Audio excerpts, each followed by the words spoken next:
여러분 환영합니다. 오늘 우리가 함께 파헤쳐볼 이 심층 탐구 주제는 그 인간이라면 누구나 가장 피하고 싶어 하지만 절대 피할 수 없는 현실이죠. 바로 죽음과 상실에 관한 이야기입니다. 네, 맞습니다. 오늘 분석할 자료가 성경 요한복음 11장 28절에서 37절까지를 다루고 있는데요. 이게 아주 밀도 높은 텍스트 주해와 분석 내용이거든요. 네, 나사로라는 인물의 죽음, 그리고 그를 살리기 직전에 예수라는 인물이 보여준 굉장히 역설적인 감정선에 대한 탐구죠. 기적을 베풀기 직전에 굳이 눈물을 흘린 이유가 대체 뭘까? 이거 진짜 궁금하거든요. 그렇죠. 이 텍스트가 단순히 고대의 기적 이야기를 전달하는 데 그치지 않는다는 게 핵심입니다. 죽음이라는 절대적인 절망 앞에서 인간이 보여주는 반응, 그리고 그 절망을 마주한 신적 존재의 복합적인 감정이 아주 정교하게 교차하고 있어요. 아, 그래서 우리의 오늘 미션이 명확한 거네요. 1세기 유대 사회의 장례 문화라는 역사적 배경 속에서 그 고대 그리스어 단어들이 품고 있는 거친 뉘앙스를 복원해 보는 거. 네, 그리고 본문 전반에 흐르는 빛과 어둠, 생명과 사망의 치열한 문학적 대치를 추적하는 거죠. 자료를 자세히 들여다보면 이 짧은 구절들 안에 당신의 사람들의 삶의 방식이나 인간의 고통을 대하는 궁극적인 태도가 아주 날카롭게 숨어 있습니다. 좋습니다. 그럼 바로 1세기 유대 지역의 어느 초상집으로 한번 들어가 보죠.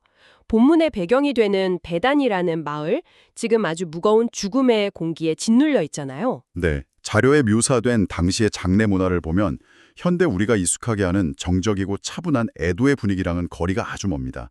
중동의 기후가 워낙 덥다 보니까 사후 거의 즉각적인 염과 매장이 이루어졌거든요. 아, 날씨 때문에. 맞아요.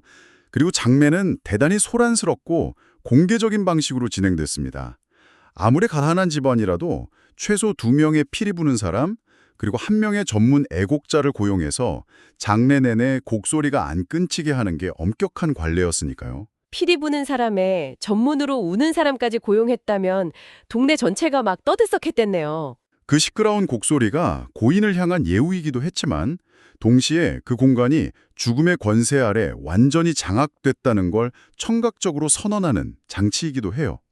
마을 전체가 죽음이 만들어낸 절망의 소음으로 가득 찬 상태인 거죠. 그런데 그 혼란스럽고 시끄러운 공간 한가운데서 언니 마르다가 동생 마리아를 아주 조용히 사람들의 눈을 피해서 부르잖아요. 선생님이 오셔서 너를 부르신다라고 속삭이면서요. 여기서 마르다가 예수를 지칭할 때 사용한 선생님이라는 호칭, 이 평범한 호칭이 사실 많은 걸 시사하죠. 평소에는 막 주님이나 하나님의 아들이라고 불렀을 텐데 굳이 일상적인 단어를 선택한 이유가? 당시 베다니 지역을 둘러싼 정치적, 종교적 긴장감 때문입니다. 예루살렘과 불과 3km 정도 떨어진 마을이었는데 주변에 이미 예수를 체포하거나 해하려는 적대감이 팽배해 있었거든요. 조문객들 사이에 적대자들이 섞여 있을지도 모르니까 극도로 사려 깊게 행동한 겁니다. 와, 완전 살얼음 판이래요. 그런데 이 긴장감 속에서 우리가 주목해야 할 장치가 또 하나 있잖아요. 바로 공간의 분리. 자료를 보면 예수가 굳이 마을 안으로 들어오지 않고 마르다를 만났던 그곳, 그러니까 동네 밖에 계속 머물고 계셨다고 강조하고 있죠. 네, 그건 단순한 지리적 위치가 아니라 매우 의도적인 신학적 경계선입니다. 곡소리와 피리 소리가 진동하는 마을 안쪽이 어둠과 사망의 세력이 지배하는 영역이라면 동구 밖에 서 있는 예수는 빛과 생명의 영역을 상징하는 거거든요. 아, 그러니까 생명과 죽음이 보이지 않는 경계선을 사이에 두고 팽팽하게 대치하고 있는 그 거대한 서사적 구도라는 거군요. 정확합니다. 사망의 영역과 생명의 영역이 맞닿은 경계선이죠. 그 경계선이라는 분석이 상황의 무게감을 확 끌어올리네요. 그리고 언니의 은밀한 부름을 받은 마리아가 그 자리에서 급히 일어나서 밖으로 뛰어갑니다. 근데 여기서 조문객들이 엄청난 오해를 하잖아요. 네, 그들은 마리아가 슬픔을 이기지 못해 무덤으로 통곡하러 간다고 생각하고 우르르 따라 나섭니다. 죽음이 지배하는 공간에 있는 사람들의 시선에서는 누군가 급히 뛰어갈 곳이 결국 무덤밖에 없다고 단정 지어버린 거예요. 죽음의 렌즈로만 세상을 보니까요. 하지만 마리아의 방향성은 전혀 달랐죠. 그녀는 죽음의 상징인 무덤을 향해 뛴 게 아니라 그 경계선 밖에 서 있는 생명, 즉 예수를 향해 질주하고 있었던 거잖아요. 절망의 한가운데서 인간의 방향성이 어디를 향하고 있는가를 보여주는 아주 상징적인 장면입니다. 그리고 그 생명을 향한 질주의 끝에서 마리아는 예수의 발 앞에 엎드려서 자신의 내밀한 절망을 토로하죠. 주께서 여기 계셨더라면 내 오라버니가 죽지 아니하였겠나이다. 이 짧은 탄시간에 진짜 많은 감정이 들어있는 것 같아요. 상실의 아픔, 과거에 대한 후회, 약간의 원망까지 복잡하게 얽혀있죠. 그녀가 울고 뒤따라온 조문객들까지 통곡하면서 그곳이 거대한 슬픔의 늪이 되어버리는데 바로 이 지점입니다. 텍스트가 기록하고 있는 예수의 반응을 둘러싸고 학계에서 아주 치열한 번역 논쟁이 벌어지는 곳이죠. 맞아요. 그리스어 동사 엠브리마오마이 이거에 관한 논쟁이잖아요. 텍스트는 예수께서 그들이 우는 것을 보시고 심령의 비통이 여기셨다라고 번역하고 있는데 이걸 어떻게 해석할 것인가를 두고 학파 간 입장이 확 갈린다고 들었어요. 네. 영미권 번역의 전통에서는 대체로 이 단어를 부드럽게 순화해서 해석하려는 경향이 강합니다. 내면의 감정이 깊이 요동치면 슬픔이나 연민, 깊은 공감 정도로요. 절망에 빠진 인간을 향한 신의 따뜻한 시선에 초점을 맞추는 방식이죠. 그런데 반대쪽 입장은 완전 다르잖아요. 마틴 루터의 성경 번역 이래로 독일어권 주요 학자들은 어원을 훨씬 더 엄격하게 파고들었다고 자료에 나오더라고요. 그렇습니다. 엠브리 마오마이의 본래 의미는 전쟁터에 나가는 군마가 콧김을 거칠게 뿜어내는 모습이나 상대를 향해 맹렬하게 분노하며 꾸짖을 때 쓰이는 대단히 거칠고 강렬한 단어입니다. 군마가 콧김을 뿜어낸다고요? 와, 그냥 우는 게 아니네요. 그래서 이 자료는 문맥상 이 단어를 단순한 슬픔이 아니라 강하게 분개하다, 즉 분노로 해석하는 게 훨씬 타당하다고 주장하는 겁니다. 만약 예수가 단순히 슬퍼한 거라면 바로 뒤에 등장하는 심령이 요동하다라는 동사와 의미가 완전히 겹치게 되거든요. 동의어 반복이 되어버리죠. 슬픔이나 연민이 아니라 맹렬한 분노다. 이렇게 보니까 텍스트가 완전히 새롭게 다가오네요. 그럼 자연스럽게 드는 의문이 하나 있어요. 도대체 그 분노의 대상이 누구냐는 거죠. 겉보기에는 뒤늦게 나타난 예수 앞에서 믿음 없이 울고만 있는 자매들이나 조문객들한테 화를 낸 것처럼 보일 수도 있잖아요. 그렇게 오해하기 쉽죠. 하지만 이어지는 구절에서 예수 본인도 눈물을 흘린다는 사실을 감안하면 슬퍼하는 사람들을 향해 분노했다는 건 논리적인 모순이 됩니다. 그렇다면 이 분노의 진짜 관역은 다른 곳에 있다는 뜻이 되죠. 그 관역이 어딘가요? 바로 인간을 이토록 무기력하게 무너뜨리고 절망으로 몰아넣는 죽음 그 자체입니다. 더 나아가서 죽음이라는 무기를 통해 피조물들을 사망으로 끌고 들어가는 배후의 악한 세력을 향한 창조주로서의 거대한 분노인 거죠. 사랑하는 이들을 짓밟는 죽음의 폭력성 앞에서 생명의 주관자가 그저 옆에서 같이 울어주기만 하는 게 아니네요. 네, 그 사망의 권세 자체를 끝장내 버리겠다는 전사로서의 결연한 의지와 붕괴를 터뜨린 것으로 읽어야 합니다. 이게 훗날 예수가 십자가라는 궁극적인 죽음의 현장으로 스스로 걸어 들어가서 정면으로 맞서 싸우게 되는 근본적인 동력이 된다는 걸 자료가 날카롭게 짚어주고 있습니다. 죽음을 파괴하겠다는 전사로서의 거룩한 분노, 이 역동적인 감정을 품은 채로 일행이 예수에게 나사로의 무덤을 안내하잖아요. 이때 유대인들이 와서 보옵소서라고 말하며 앞장서는데 이 대목에서 요한복음 특유의 그 문학적인 아이러니가 빛을 발하더라고요. 맞습니다. 와서 보라는 표현 기억하시죠?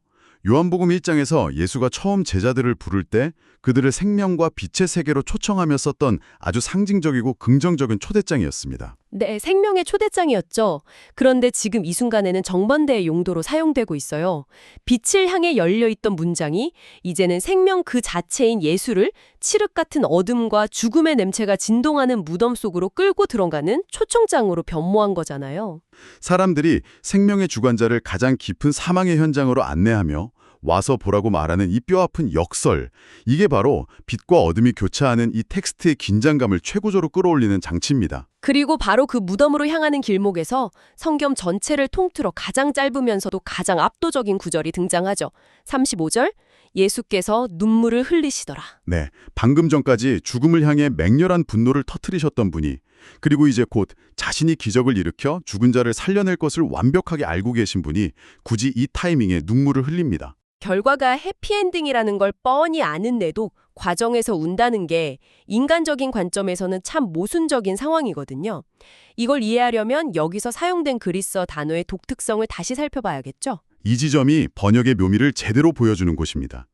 앞서 마리아나 유대인 주문객들이 소리내어 엉엉 울고 통곡할 때 쓰인 단어는 클라이오입니다. 밖으로 표출되는 격렬한 슬픔이나 직업적인 애곡을 의미하죠. 막 소리내서 우는 거요? 네. 하지만 35절에서 예수의 눈물을 묘사할 때 쓰인 다크리오라는 동사는 결이 전혀 다릅니다. 이 단어는 신약성경 전체를 통틀어서 오직 이곳에서 단 한 번만 사용된 이른바 하팍스 레고메논입니다.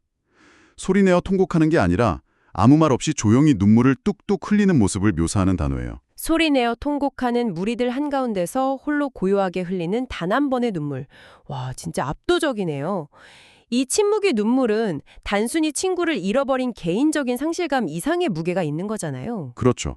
곧 나사로를 살려낼 것이지만 그럼에도 불구하고 죄악과 타락으로 인해 결국 죽음의 권세 아래 쓰러져 가야만 하는 인류 전체의 비극적 운명을 직시하며 흘리는 눈물입니다. 인간의 유한한 한계와 고통에 대해 깊이 탄식하면서 피할 수 없는 실존적 비극에 온전히 동화되어 흘리는 궁극적인 공감의 표현이군요. 네.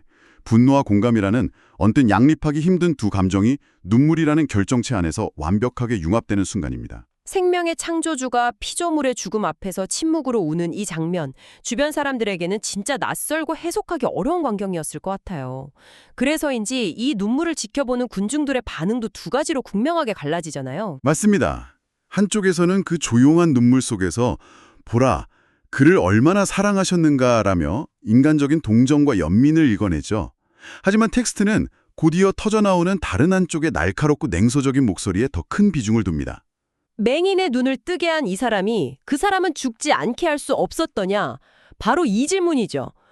이 냉소적인 질문이 수천 년이 지난 지금 우리 현대인들의 심리 구조랑 너무 똑같아서 좀 소름이 돋더라고요. 인간은 보통 믿고 의지하는 초월적인 존재에게 대단히 실용적이고 예방적인 역할을 기대하니까요.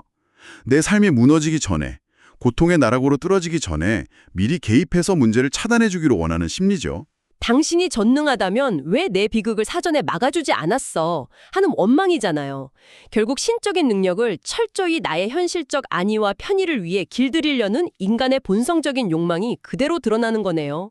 그렇습니다.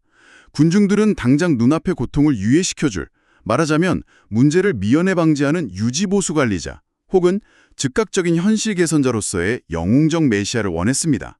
그대 세계관에서 최고의 기적은 나사로가 죽지 않고 병이 낫는 것이었으니까요. 하지만 본문이 보여주는 예수의 행보와 목적은 그런 얕은 기대를 완전히 벗어납니다. 단지 수명을 며칠 연장시켜주거나 병을 고쳐주는 미봉책을 위해 온 게 아니었으니까요. 바로 그 지점이 오늘 자료가 던지는 가장 강력한 신학적 대조입니다.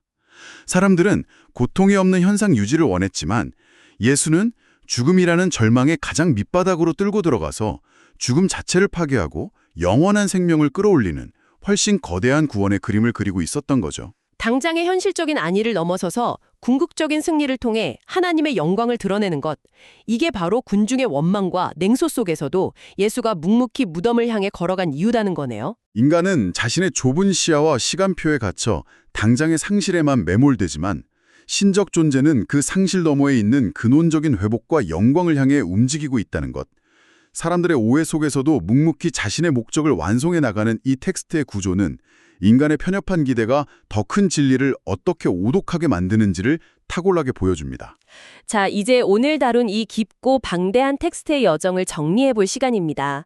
시끄럽고 절망적인 사망의 소음이 진동하던 마을 밖 경계선에 서서 빛으로 존재하셨던 예수, 그리고 군중의 오해 속에서도 죽음의 무덤이 아닌 생명을 향해 돌진했던 마리아. 네, 또 인간을 짓밟는 사망의 권세를 향해 전사처럼 터뜨렸던 거대한 분노, 동시에 인간의 필연적인 비극을 끌어안고 흘리셨던 고요한 눈물도 있었죠. 마지막으로 자신의 좁은 틀과 기대치에 갇혀서 그 거대한 구원의 스케일을 보지 못한 채 냉소했던 군중의 심리까지 짚어봤습니다. 이 오래된 텍스트는 오늘날을 살아가는 청취자 여러분에게도 아주 실존적인 질문을 던지고 있습니다. 감당하기 벅찬 절망과 상실에 직면했을 때 여러분은 어떤 태도를 취하시나요? 그때 누군가 도와주었더라면 하는 과거의 후회에 묶여 무덤 앞에 주저앉아 계신가요? 아니면 마리아처럼 회복과 생명을 향해 방향을 틀고 계신가요? 당장 문제를 막아주지 않았다고 원망하는 대신에 내 절망의 가장 깊은 곳까지 들어와 함께 눈물을 흘리며 그 죽음의 권세를 깨트리기 위해 분노하는 존재에 그 더 큰 그림을 바라보는 시각의 전환이 필요할지도 모르겠습니다. 맞습니다. 여러분, 오늘 이 심층 탐구를 마치면서 본문 밖의 역사적 맥락에서 가져온 마지막 도발적인 생각거리 하나를 여러분의 마음에 던져두고 싶습니다. 이 본문의 사건 직후 예수는 결국 무덤에 돌을 굴려내고 죽은 나사로를 살려내는 정말 상상조차 할 수 없는 압도적인 생명의 기적을 일으킵니다. 그런데 그 완벽한 기적을 두 눈으로 직접 본 군중들의 반응은 어땠을까요? 놀랍게도 기적 이후에도 사람들은 여전히 갈라졌습니다. 일부는 그 기적을 보고 생명의 주관자임을 믿었지만 다른 일부는 그 압도적인 증거를 보고도 믿기는커녕 곧바로 바리새인들에게 달려가 예수를 고발해버렸습니다. 와, 그 엄청난 기적을 보고도 고발을 했다고요? 네, 인간의 마음이 자신의 편견과 욕망으로 굳게 닫혀있다면 아무리 완벽한 진리와 기적이 눈앞에 펼쳐져도 결국 자기 입맛대로 현실을 왜곡해버린다는 서늘한 통찰을 남겨주는 대목이죠. 내가 가진 편견과 좁은 기대라는 렌즈. 청취자 여러분은 지금 여러분의 삶에 펼쳐지는 이해할 수 없는 현실들을 바라볼 때 혹시 내 기대에 부응하지 않는다는 이유만으로 진짜 중요한 의미와 더 큰 그림을 고발하고 왜곡하고 있지는 않으신가요? 오늘 여러분이 마주한 각자의 무덤 앞에서 이 질문을 깊이 묵상해 보시길 바랍니다. 오늘 저희가 준비한 깊은 탐구는 여기까지입니다. 다음 시간에도 세상을 보는 여러분의 해상도를 한 단계 높여줄 흥미롭고 단단한 자료와 함께 돌아오겠습니다. 여러분, 함께 해주셔서 감사합니다.